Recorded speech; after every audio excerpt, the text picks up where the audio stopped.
how to join in Shopee SHAKE.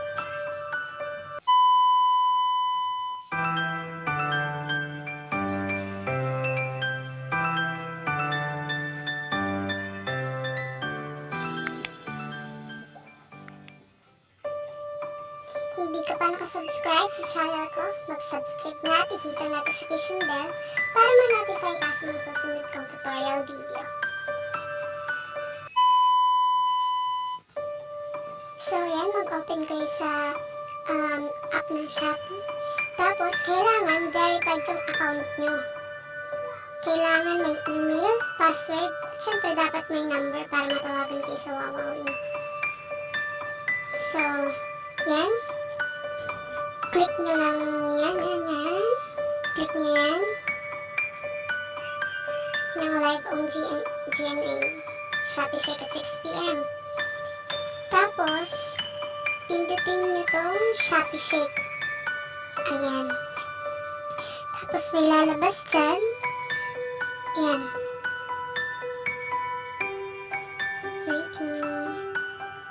So, yun. Nakapasok na tayo. Kaso, kailangan pa natin mag-intay.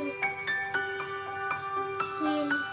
Kasi dapat saktong 6 PM ang pagsisimula ng laro. Ang dami na nag-iintay, 3,000 mahigit. Ayan, konti na lang yung pag-iintay natin.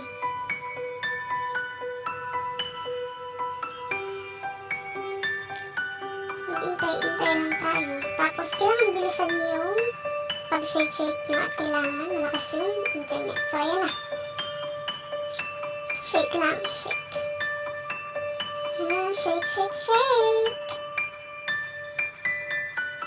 Ayan, meron lang silang 10 seconds.